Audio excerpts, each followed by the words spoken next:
always been disciplined myself because I've always lived a disciplined life.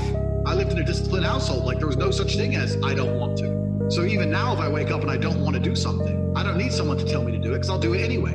I mean, who wants to run a marathon? Nobody. Who wants to do that? You just do it, don't you? Because, you know, it's a thing you're going to have to do, and you have to blood, sweat, tears, blah, blah, blah. I believe in, if you want to win, you have to outcompete the man who's prepared to do nothing but work. It's player versus player. If you're going to sit there and go, I don't want to work more than an hour a day, well, the guy who does want to work more than an hour a day is going to beat you. And no matter how smart you are, there's always a smart dude who's doing the same smart work you are for more hours than you're doing it. That's just the nature of the game. A lot of people say to me, oh, I don't have motivation. If you don't have motivation to be anything other than a peon, then you deserve to be a peon, and you will stay a peon. And that's God's mission for you. You are designed to work in Starbucks and serve me my coffee for the rest of your human years. Good. Stay there. Because if working in Starbucks like a jackass does not motivate you to get up and do something, then that's all you deserve. You shouldn't need motivation.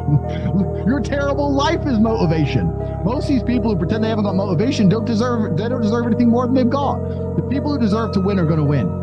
I won because I knew I deserved it. And everyone around me, same story. We all come from, you met my dad. He was certainly not a rich man. We all came from fucking zero and we got there because we knew we deserved it. If you're going to sit there and go, I don't have motivation to try, that's no problem. Cut my grass. Fine by me. Nobody else is going to wake up and care more about your life than you. If you won't wake up every day and say, I need to get rich, nobody else is going to wake up and say, I need to make him rich. Yeah. Nobody else is going to do it for you. So if you don't think it, nobody else is going to think it, which means nobody thinks it. So it's down to you, right? Only you're the only person on the planet who could think it. And I always knew, I never doubted for a second I would be what I am. I knew I would be rich. I just knew I would be rich and be free and be able to do and say what I wanted. I just knew that. I was just like, there's no way that guy in the Ferrari who drove past me is a better person than me. There's no way he's smarter than me.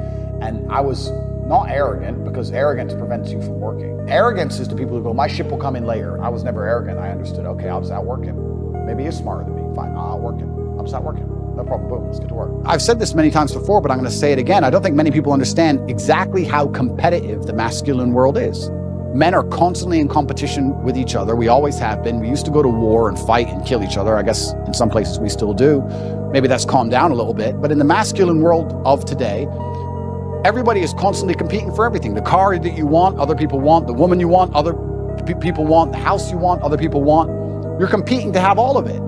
And how do you do that? You do that through status and money and influence and power. It's war. I don't think many women realize that when two men even meet each other for the first time, it's like an unspoken, maybe tiny bit at the back of the mind. There's a tiny analysis of, could I fight this man? Yes. That's real. It's super real. You go up and say, hello. He's more than a one-punch issue. That's it. Oh, he's one punch. He's one punch. He's 3 or 4. That's the reality of the masculine world, because we've evolved, if you believe in evolution, but my views are mixed, but we've evolved to be in this position where we're constantly analyzing possible threats, and we're constantly analyzing people who perhaps are on our team or snakes, etc. And I think that not many people understand exactly how brutally competitive the masculine world is. And I think the worst thing you can do for a son is just to raise him in a bubble.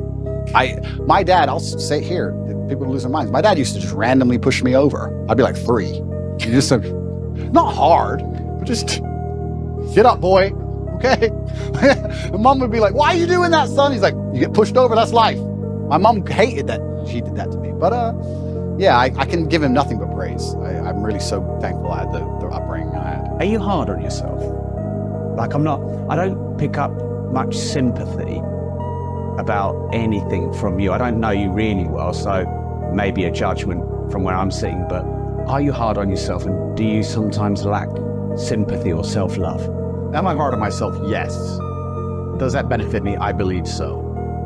I'm hard on myself because life is hard. I think But could life be easier if you thought life was easy? Because isn't life what you see, not what it is? What's the point in having an easy life? Why would I want an easy life?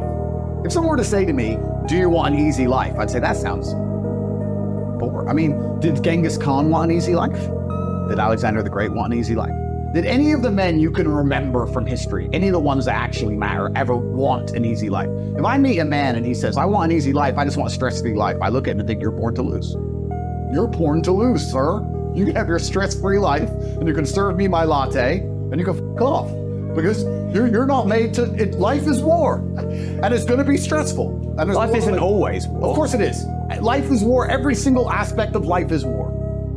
Not losing your temper in traffic on your way to a podcast is war. Trying to get a girl that the other guy wants is war. Trying to buy a Ferrari that everybody else can't afford is war. Training is war. Fighting is war. Life is war. I see war everywhere. When I see a big, beautiful oak tree, I don't see a big, beautiful oak tree. I see a tree that destroyed all the saplings around it and crushed them mercilessly.